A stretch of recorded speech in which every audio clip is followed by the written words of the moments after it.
And we're back. Okay. Yes, indeed. Cindy Snyder is in the house. Hello, Cindy. And hello, everybody else in all the ships at sea. It's Tuesday, Tuesday, Tuesday. That was kind of high. The day that time forgot. And speaking of forgetting,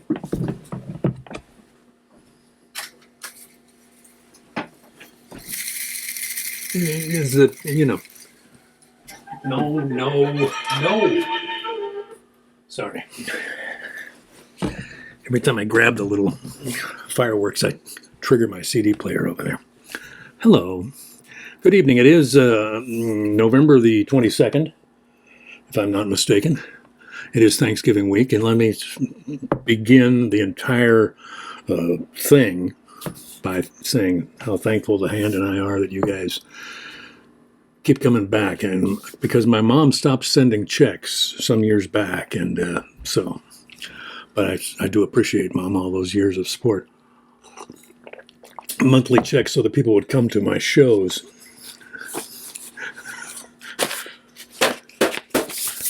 That's right, people. Anyway, Tuesday, November 22nd, got the new spectacles. Got the new spectacles on, and whatever that's worth. But I guess I should do that first. Yeah, sorry. I'm very excited about the mailbag, so I went to it first, thinking, well, we can just forget about that old manhood thing. But I do have one old manhood to share with you, which was written last week sometime, last Wednesday, I think. Yeah, Wednesday. Okay, old manhood. You know what you're dealing with, right? Okay. Sun on cracker boxes across the busy thoroughfare. No sirens for an hour. Relatively quiet on the outskirts of old manhood, the barren quarries of commerce. They say the young live down here in the gray cell blocks. Tastes have changed, and expectations. I guess it doesn't matter where you live now if you're going to be rich and retired before you're 35. Think of the darkness, though, when dreams don't work out and gray walls close in and daylight is gone by 4 p.m. like today. Up the road, in the heart of old manhood, it's fat sandwiches and pickle slices. Our warm homes have had years of personalizing, comfortizing, candlelight and pillows. We should host dinners for the young, invite them into our small warmth, and let them baste a while in what the backside of ideals and visions looks like. Show them what is possible to make when love and companionship win out over riches and early retirement. Open our doors to show off the richness of tiny lives, homemade and heartful. There you go. So at least it was, I had the nose up on it. And the rest of the week has been pretty much, fire and brimstone, death and destruction, whatever. What are you going to do? Jamie Turner's here. Hey, Jamie. Jamie's here. Cindy Snyder's here. Mary Peck here. Mark Kenny. The old gang. We're getting the band back together. What do you say? Yes, indeed. And I haven't seen Lori Trout yet. Oh, well. Don't know if I can wait. Going to start with the acoustic guitar shot tonight. It is Tuesday, the day Bill takes 2 shots. Oh, Hayden Reese is taking a shot too. Finn Livingston's in the house. Theo's in the house too. Hello, Theo. Theo, Finn, Hayden, and Lori Trout.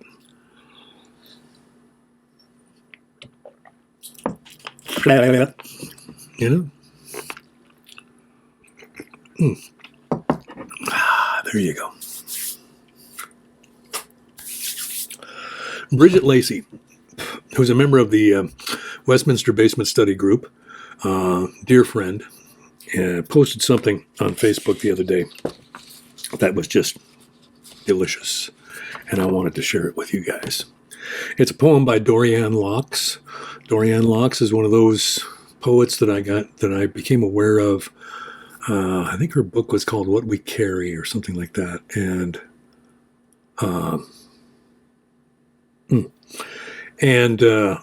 somewhere in the 80s, maybe the mid to late 80s, that book came out, and Dorianne Laux came into my field of poetic vision.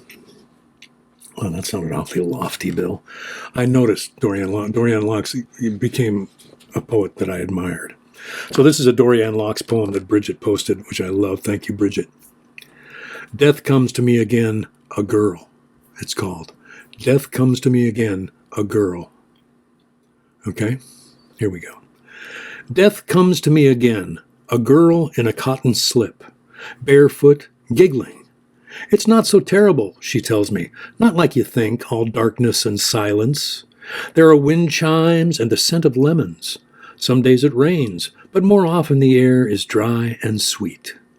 We sit beneath the staircase, built from hair and bone, and listen to the voices of the living. I like it, she says, shaking the dust from her hair, especially when they fight and when they sing. Death comes to me again, a girl, by Dorianne Laux.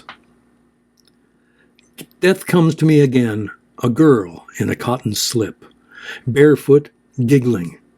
It's not so terrible, she tells me, not like you think, all darkness and silence. There are wind chimes and the scent of lemons. Some days it rains, but more often the air is dry and sweet. We sit beneath the staircase, built from hair and bone, and listen to the voices of the living. I like it, she says, shaking the dust from her hair, especially when they fight and when they sing. Dorianne Laux, courtesy of Bridget Lacey. Thank you, Bridget. Now the hand has been monitoring the feed of one Nils Peterson here on Facebook, which you can do too. Nils Peterson, like you'd expect. Nils Peterson is a prolific guy, and he's always got something very cool to say. And this one that Diane sent this week, another Nils Peterson gem, she called it, is just astounding. Just astounding. There's Holly Tuttle. Hey, Holly Tuttle. Cindy Clark. Hey, Cindy Clark. How you doing? I'm so glad you guys are here. I'm thankful that you guys are here. So this poem, I think, is titled with a quote from someone named Jack Yates. And the quote goes like this. So this is the title of the Nils Peterson poem. You can plan events, but if they go according to your plan, they are not events. It is the history of the world I thought to write this morning as I sat up in my bed drinking coffee. The how of hows, the what of whats, the why of whys. But a rackety bird begins its day, now a soft-voiced dove in the distance, going about their business, a drone of cars. The dog has leapt on the bed and lies in a curl, nose tucked under her tail. The world is too sweet for me to worry about how it got here. God created Eden. After that, nothing went according to plan. I just think that is, it's like a little gem, like a little flawless emerald or something like that. It goes like this. You can plan events, but if they go according to your plan, they are not events. A quote from Jack Yates. It is the history of the world I thought to write this morning as I sat up in my bed drinking coffee. The how of hows, the what of whats, the why of whys. But a rackety bird begins its day, now a soft-voiced dove in the distance, going about their business, a drone of cars. The dog has leapt on the bed and lies in a curl, nose tucked under her tail. The world is too sweet for me to worry about how it got here. God created Eden. After that, nothing went according to plan. I just think that is absolutely spot on. I don't know how you could make that any better, you know? Ew! Ew! Thank you, Han. Thank you, Nils. Well, thank you, Nils Peterson first. And thank you, Han, for monitoring Nils's feed so that we can get the latest and greatest from Nils. Nils Peterson is a force of nature. And I believe Nils is in his 80s, his early 80s. So keep up the good life, Nils. Okay, Mary Pekka chimed in this week with something for us, a couple of things actually for us. And I'm going to I'm going to do this, and then I'm going to stray, and then I'm going to come back to the mailbag because John Gorski, I need to get to John's stuff. Don't worry, John. I'm saving that for last. So Mary Pekka says, "Greetings, Billy. I spent this past week in Spokane, where it is way too cold for my old bones." I hear you. "In my effort to support independent bookstores, I picked up a few new poetry volumes from the local poets section at Auntie's Bookstore." Very famous Spokane bookstore. "I've really been enjoying The Book of Beginnings and Ends by Christopher Howell. So for my mailbag input, I offer up Old Beginnings and Ends in memory of James Wright. I also propose a reading of A Blessing by James Wright. I was introduced to him at Whitworth by Judy Manley, and this was her favorite poem. Perhaps it still is. Cheers, Mary."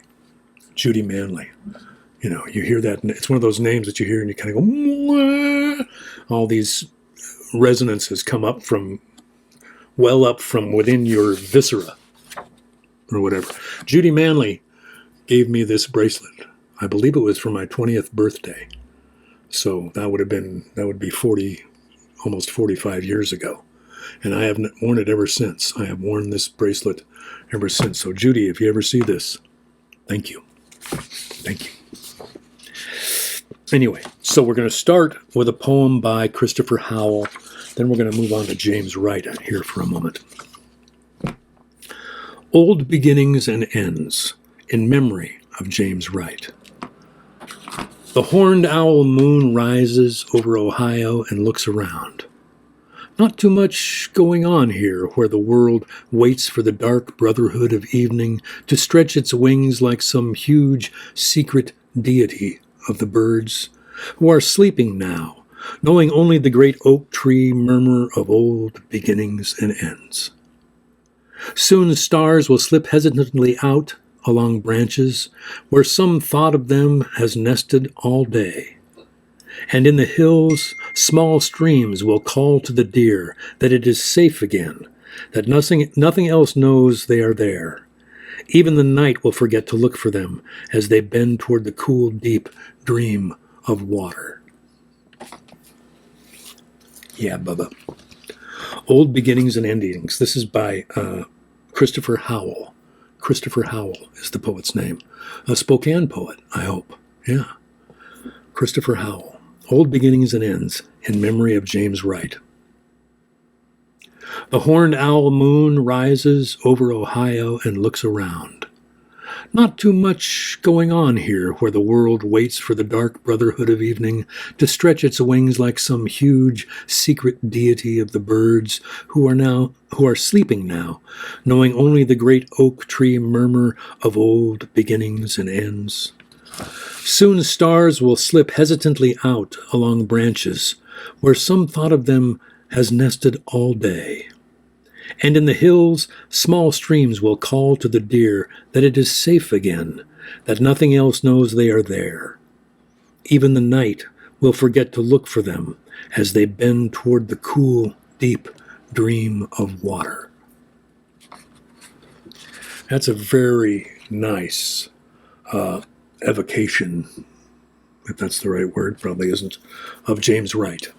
And it calls us back, myself and Ms. Pekka and Judy Manley too, if she's ever seeing this, to a time when this book had much currency in our lives. Now I could have, I pulled this one out first, and I thought, something light but heavy. That's James Wright. Light but heavy. Now Mary mentioned the poem that Judy Manley introduced her to James Wright with, and that's called A Blessing, which is like the third from the last poem in this volume. So I'm going to read A Blessing, and I'm going to read three more that I have loved from this book for all these years. And then we'll move on to John Gorski. See, I'm kind of spreading it out because the mailbag is full of riches this week. A Blessing by James Wright. Just off the highway to Rochester, Minnesota, twilight bounds softly forth on the grass, and the eyes of those two Indian ponies darken with kindness. They have come gladly out of the willows to welcome my friend and me. We step over the barbed wire into the pasture where they have been grazing all day alone. They ripple tensely. They can hardly contain their happiness that we have come. They bow shyly as wet swans. They love each other. There is no loneliness like theirs. At home once more they begin munching the young tufts of spring in the darkness. I would like to hold the slenderer one in my arms, for she has walked over to me and nuzzled my left hand. She is black and white. Her mane falls wild on her forehead, and the light breeze moves me to caress her long ear that is delicate as the skin over a girl's wrist. Suddenly I realize that if I stepped out of my body, I would break into blossom. I'll read that one again for you. This Val Sanford's here. Val probably knows this poem. This was a pivotal poem in my poetic life. There's Rick Lewis. Hey, Rick. Tim Robinson. Thank you, Tim. Gosh darn it. Oh, this is an all-star week here. I'm not worthy. Sorry. A Blessing by James Wright. Try to slow it down a little, Bill. Okay. Just off the highway to Rochester, Minnesota, twilight bounds softly forth on the grass, and the eyes of those two Indian ponies darken with kindness. They have come gladly out of the willows to welcome my friend and me. We step over the barbed wire into the pasture where they have been grazing all day alone. They ripple tensely. They can hardly contain their happiness that we have come. They bow shyly as wet swans. They love each other. There is no loneliness like theirs. At home once more, they begin munching the young tufts of spring in the darkness. I would like to hold the slenderer one in my arms, for she has walked over to me and nuzzled my left hand. She is black and white. Her mane falls wild on her forehead, and the light breeze moves me to caress her long ear that is delicate as the skin over a girl's wrist. Suddenly I realize that if I stepped out of my body, I would break into blossom.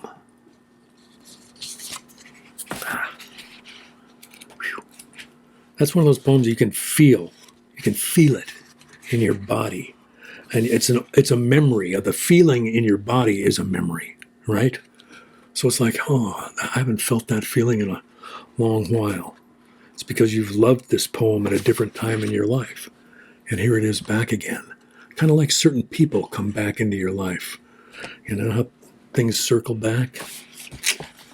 Now, James Wright is one of the best at creating the long title for the poem. And I may read a couple of the long titled poems. This one I particularly like. It's called A Message Hidden in an Empty Wine Bottle That I Threw into a Gully of Maple Trees One Night at an Indecent Hour. Women are dancing around a fire by a pond of creosote and wastewater from the river in the dank fog of Ohio. They are dead. I am alone here, and I reach for the moon that dangles cold on a dark vine. The unwashed shadows of blast furnaces from Moundsville, West Virginia, are sneaking across the pits of strip mines to steal grapes in heaven. Nobody else knows I am here. All right. Come out. Come out. I am dying. I am growing old. An owl rises from the cutter bar of a hay rake.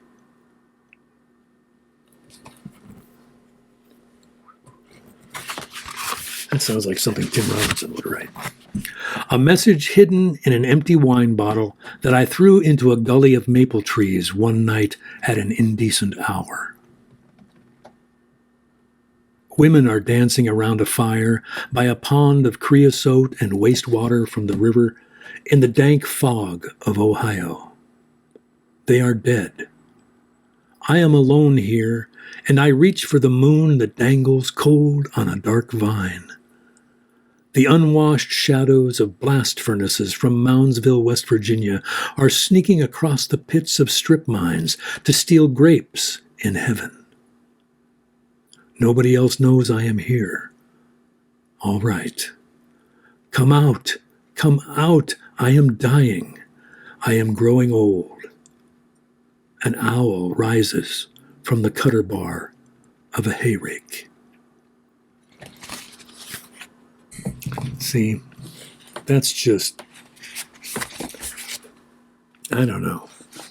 It's one of those poems that places you on the earth in your little spot, your little corner, your little fleck. You're like a speck of dust on a dust mote inside of a, something that's real small in comparison to the wholeness of everything. From an owl rises from the cutter bar of a hayrake. And that's where we are. Do I hear the dulcet tones that can only mean one thing? The arrival of the hand, ladies and gentlemen. The hand enters the scene. Hello, hand. Wait. Want to get no loving? Wish them all happy Thanksgiving now. Happy Thanksgiving, everybody. The hand comes to join us. Oh boy, are you sure about that? Ooh, goodness. She says Nils Peterson is 89, I think. Well, I hope that we'll be corrected if we're incorrect there. Theo from the Couth is here. Bill Woolham is in the house. Val Sanford. John Gorski is here. Cindy Clark, Cindy Snyder. Hayden Reese. Holly Tuttle and Kim Nelson, both the chief wranglers of the Lame Cat Ranch out there on Vashon Island. Finn Livingston is in the house. Tim Robinson. Tim and Sherry Vernon and the cats are here. Cool. Jamie Turner. Sandy Swayze's back. Hey, Sandy. How you doing? And Val Sanford. I see Val Sanford right there. Rick Lewis. Oh, my goodness. Yeah, his final lines deliver. That's right. Lori Trout. A little late to the dance tonight. We're already one shot in. Welcome in. Anyway, the Lori Trout commemorative. Yes. Excuse me. We're reading from James Wright's book, The Branch Will Not Break, which was, I was saying, was one of the pivotal books in my poetic education. So I'm reading a few of my favorites from this before we move on to other things. Stages on a Journey Westward, this is called, and this is a poem in four little parts. Stages on a Journey Westward by James Wright. 1. I began in Ohio. I still dream of home. Near Mansfield, enormous Dobbins enter dark barns in autumn, where they can be lazy, where they can munch little apples or sleep long.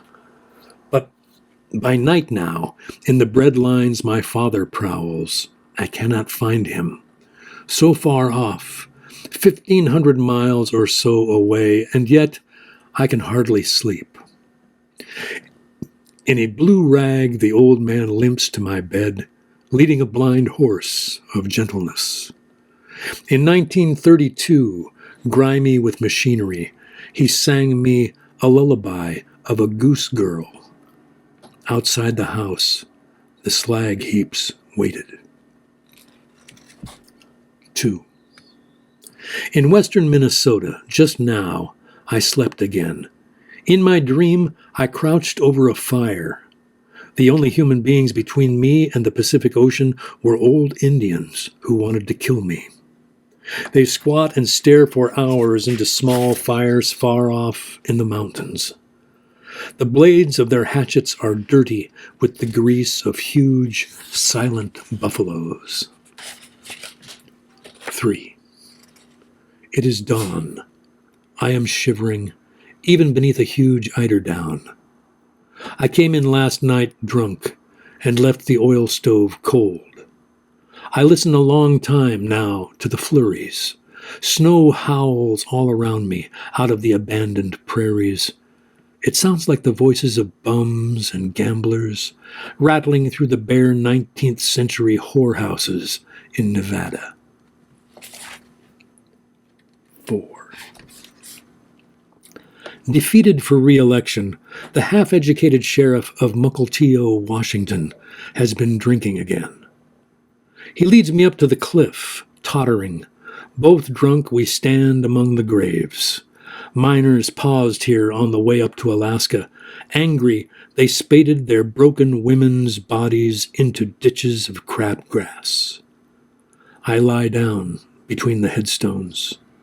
At the bottom of the cliff, America is over and done with. America plunged into the dark furrows of the sea again. Yeah. Stages on a Journey Westward by James Wright. Now I know there's at least one more here. Oh, come on, let me find this. It's so good. Here we go.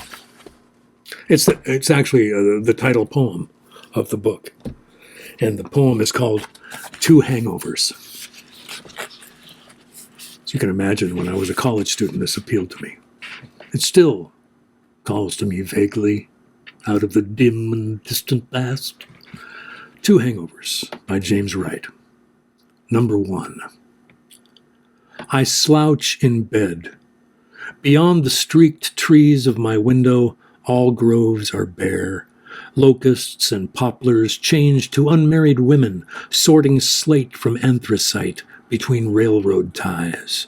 The yellow-bearded winter of the Depression is still alive somewhere, an old man counting his collection of bottle caps in a tar paper shack under the cold trees of my grave.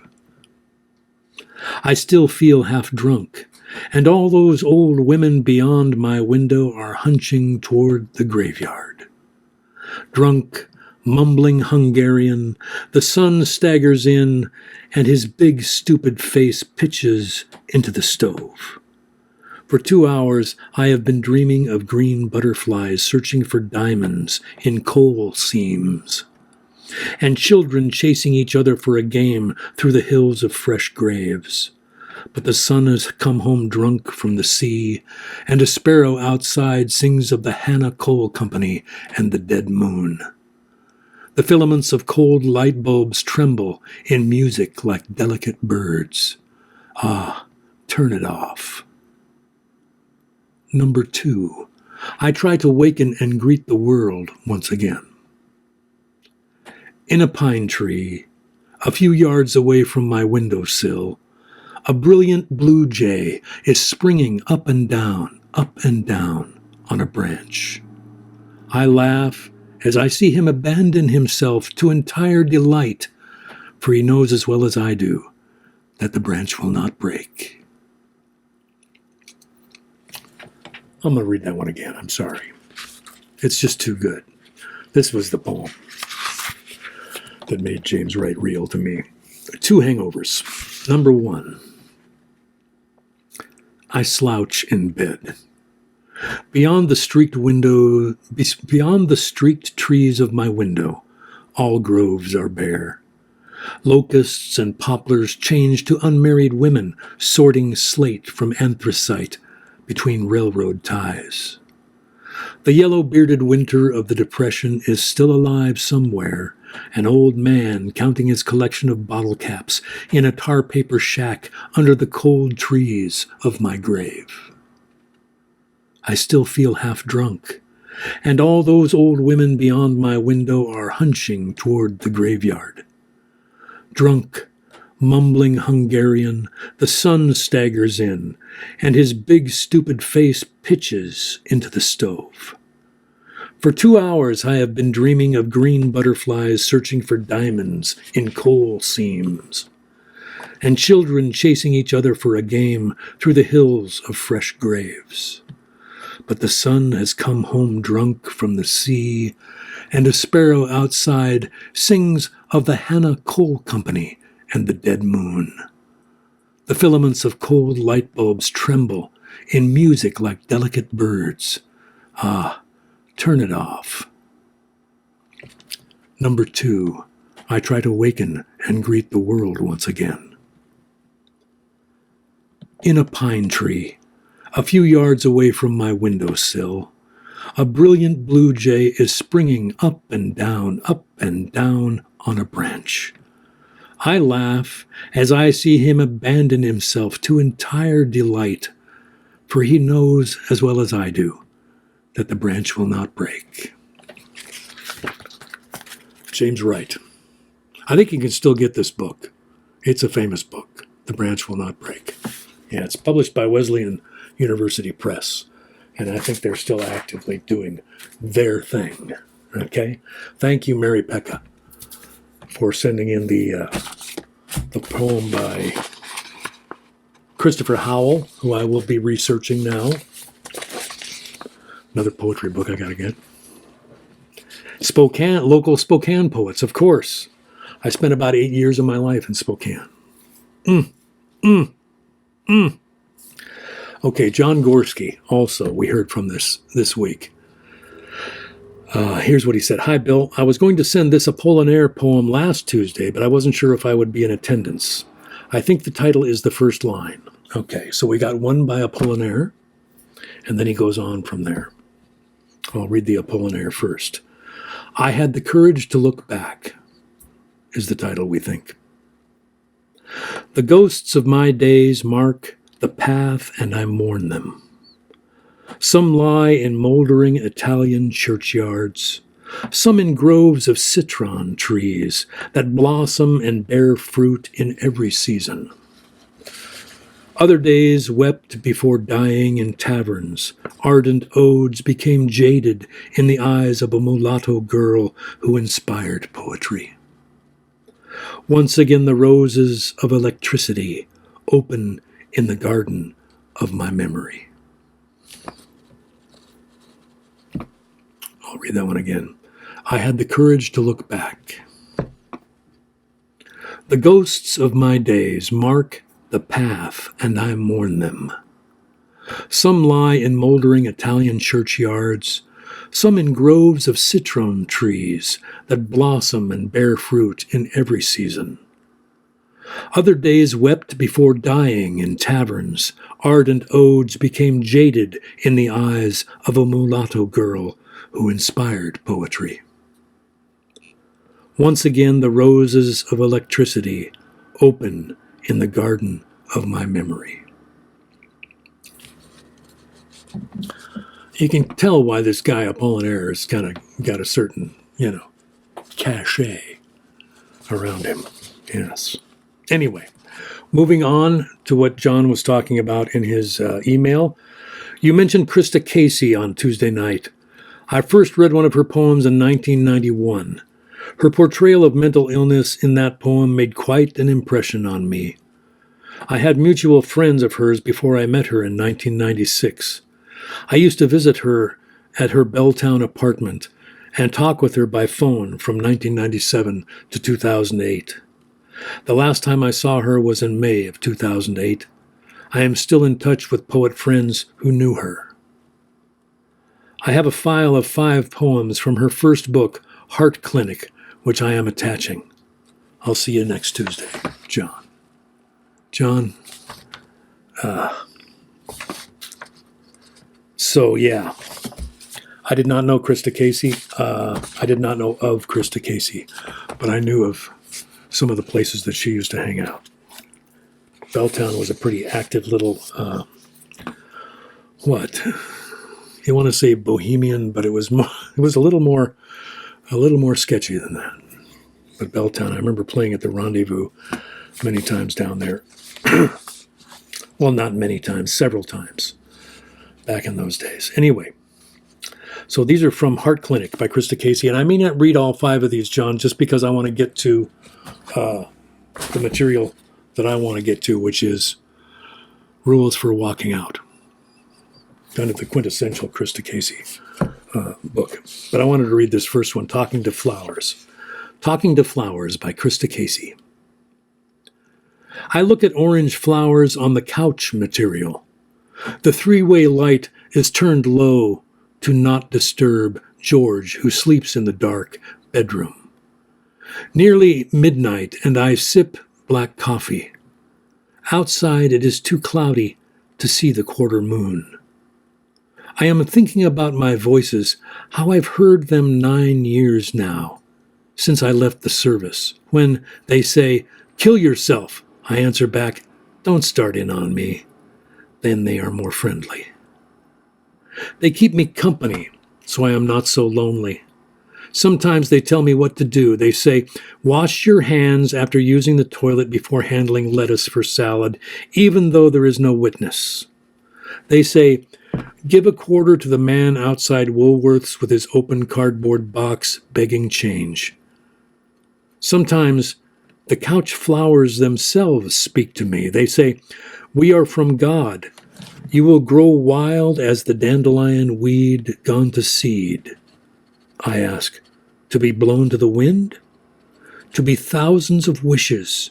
You will flower in sidewalk cracks. You will come true. When I talk back to the couch flowers, the orange glows brighter, and when I go to sleep in the dark bedroom, 2 stars burst from my lids. When I open them during a nightmare, the light shines on the room, illuminating the dark.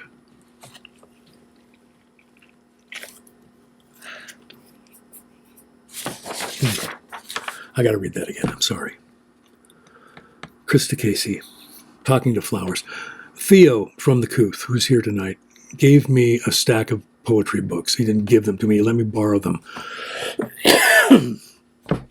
because I was hungry for more local poets.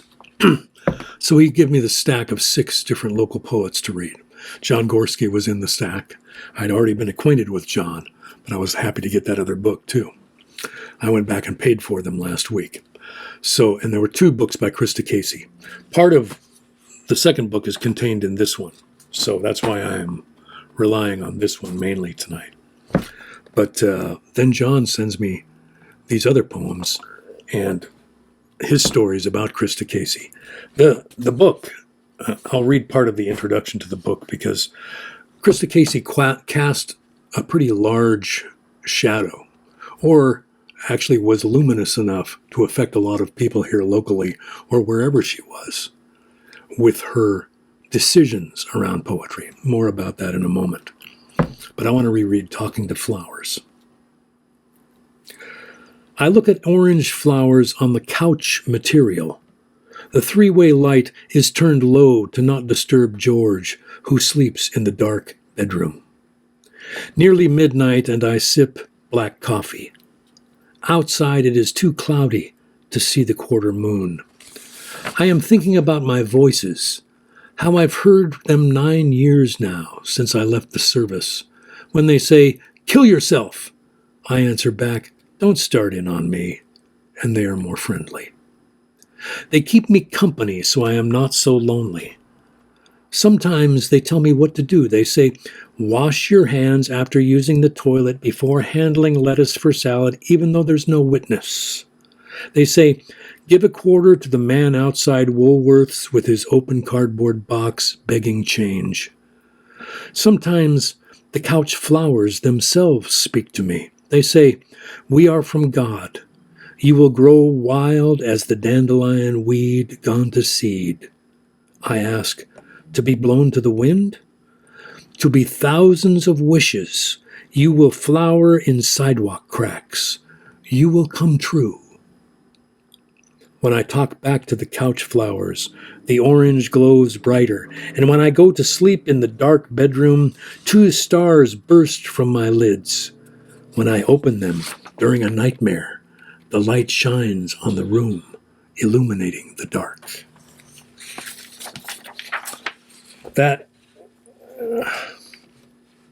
That's intensely cool. I'm sorry. That is just fantastic, you know? Anyway, yeah, I'm going to skip to the book. I'm sorry, John, but I'm going to skip to the book. It's still Crysta. Rules for Walking Out, it's called. Let me read a little section from the introduction written by Deborah Woodward. I first crossed paths with Crysta Casey in the summer of 1979 at a 2-week writing conference at UC Santa Cruz, to which we both had received scholarships. As a woman Marine at a writing conference on a military furlough, Crysta created a certain buzz. In the fall of 2003, Crysta showed up at my Generating Poems class at the Richard Hugo House, a literary center in Seattle, Washington. The name Crysta Casey rang a faint bell. I had paused over it when I had seen it in the listings for local readings. I learned later that my name had also sounded familiar to Crysta, drawing her to my course listing at the Hugo House in the Hugo House catalog. She had specifically stated in her scholarship letter that she wanted to study with Deborah Woodward. During the class introductions, I asked, "Were you at a writing conference in Santa Cruz 25 years ago?" "Yes, and let me tell you what happened after Santa Cruz." Crysta told me and her new classmates how one of the visiting poets had advised her to stop being a journalist for the Marines. She was wasting her time, he said. She should be writing poetry instead. Crysta took his perhaps casually intended remark to heart. On her return to the base, she refused to report for duty, saying that she was at work as a resident poet. Initially threatened with the brig, Crysta soon found herself dealing with its equivalent, a locked psych ward in San Diego. Possibly the only person in the history of the Marine Corps to go AWOL for poetry, Crysta was fond of mentioning in biographical notes that she remained under the delusion that she was a poet.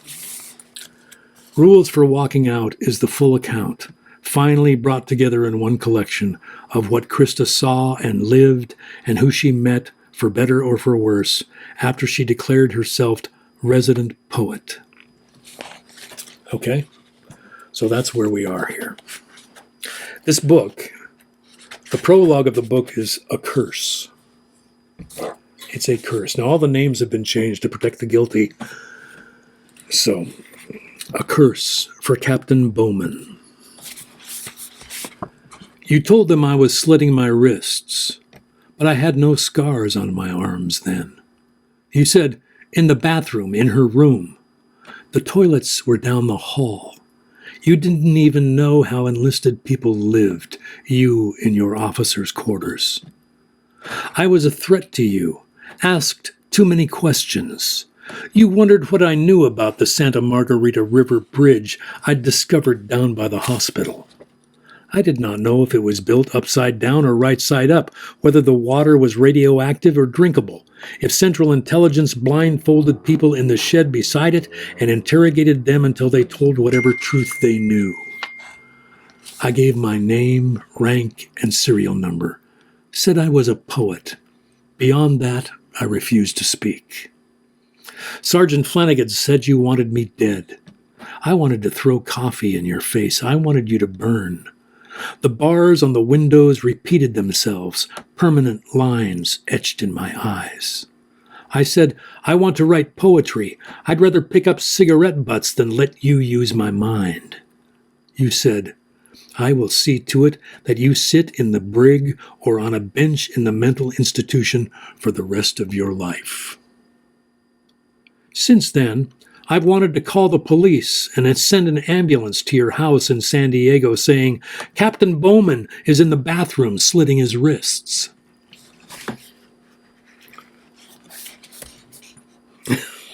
So I'm just going to read from the first section of this book. This book is available. It's available on Amazon, among other places. Rules for Walking Out by Crysta Casey, published by Cave Moon Press in Yakima. Yeah. And that's, Crysta Casey did the cover painting on this too. Yeah, that's her artwork. So the first section of this book is called Prisoners of War at the VA Hospital Seattle. The VA. Saw Tom Lent in the recreation room. He said, "When you paint me again, it'll be easier. They just took off my other leg."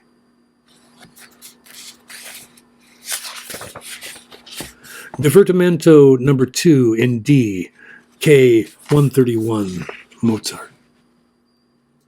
The San Jose Symphony Orchestra is practicing in the VA hospital auditorium.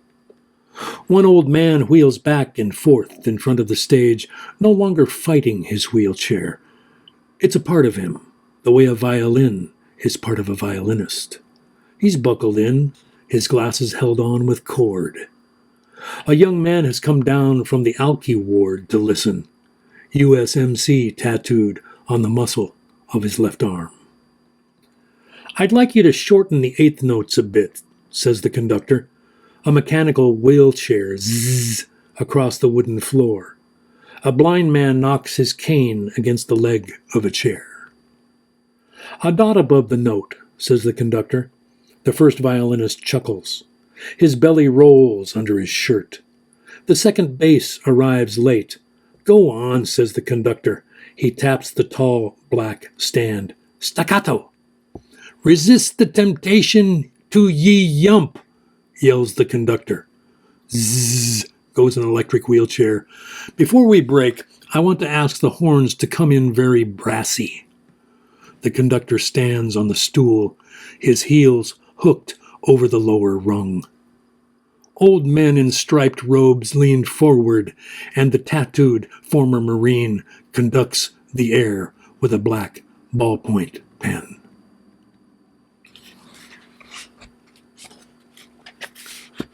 VA Smoke Shack. In a loosely tied robe, the man with stump legs in a wheelchair, his gray hair pulled back in a ponytail, swaps tails with another vet. Peanut butter in sea rats and M16s that clogged in the mud. One old man says, I don't know nothing about Vietnam. He's from WW2, lost on a long shot, still betting the Kentucky Derby that afternoon on TV. The nurse on the night shift tells me about neighbors who make too much noise getting drunk, letting their kid jump on the floor. Should have never bought that place near the airport. When planes take off going north, the house rattles and I wear earplugs. The vets in the smoke shack stare at the sky with lost eyes when a plane flies over.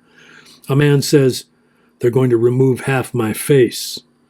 It was always my bad side."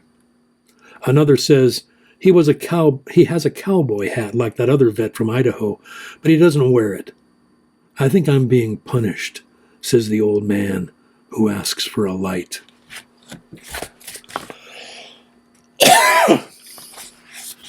I'm going to just keep going here.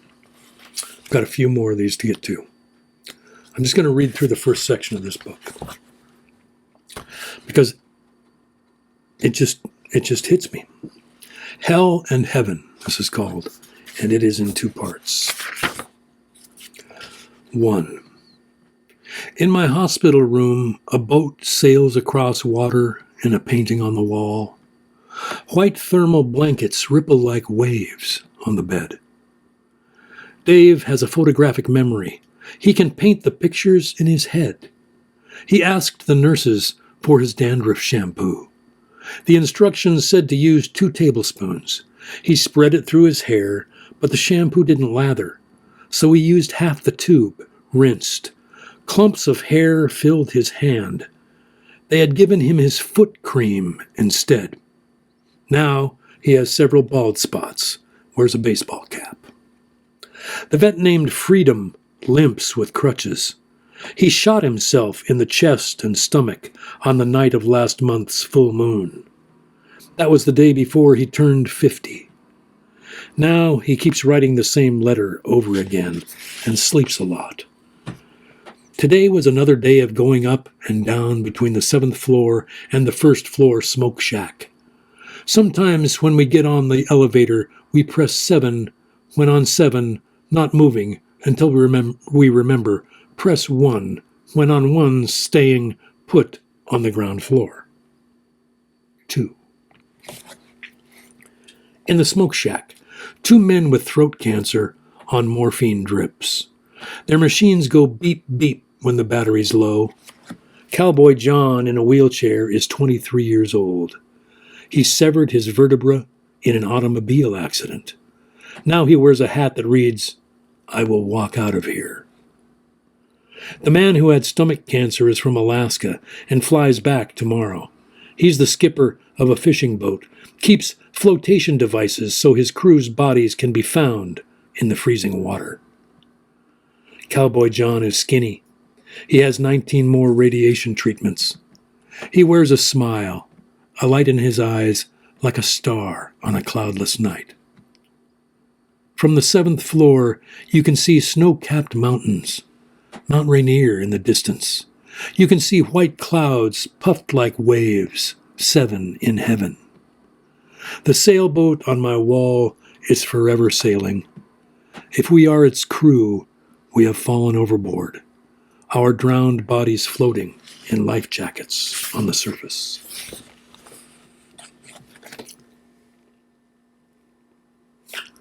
I think I can only do one more. Paint by numbers. I refuse to paint green or gold across this canvas with miniature puzzle-like spaces and blue numbers, as if the colors could hide the fear in my psychiatrist's face. If I could paint a deer amid snow-capped mountains, my psychiatrist's words would not echo through the mountain peaks. Schizoaffective, he wrote on my chart. Suicidal ideation, he noted. I turned the cardboard over to my self-portrait, my frowning face, sad as a baby's hunger. I paint pink cheeks, red lips. I refuse to try the clinic's bingo games. I will not have a card that fills up. I do not turn it in for a $5 canteen book. The hand that collects bingo cards is warm, gentle. I wish I could caress its lovely fingers. Instead, I paint a hand. Below my self-portrait, I paint numbers on the fingernails, mixing each one with purple hues. They are eyes set adrift in a sunset, casting silent embers into a burning night like a blacked-out bingo card. That's Crysta Casey, who came to me courtesy of Theo from the Couth Buzzard, and the motion was seconded and carried by John Gorski, who knew her and was a friend. So thank you, John. Thank you, Theo.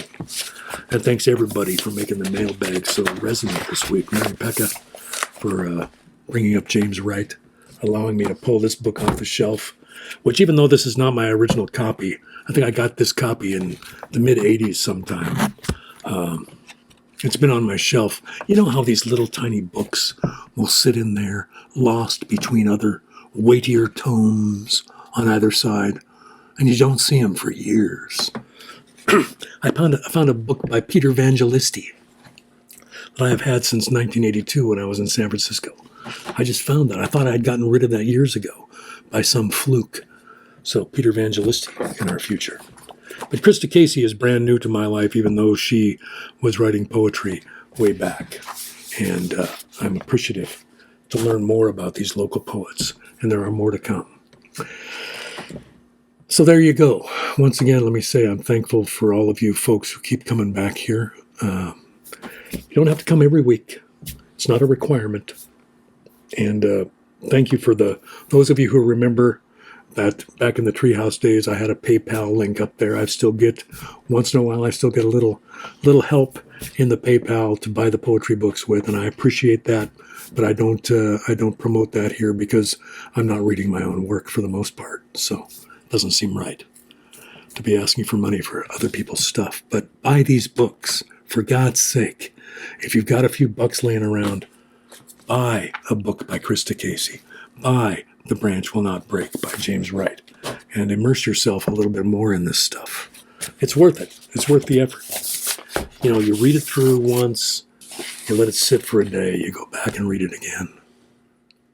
this stuff grows on you. It does. Believe me. I'm not just yanking your chain. Thanks, everybody, for coming. Have a great holiday this week. We're going to have a house full of great people for our Thanksgiving table, and we are thankful for each and all of them and for each and all of you. So have a poetic Thanksgiving holiday week, and we'll see you next time. Okay? Bye-bye.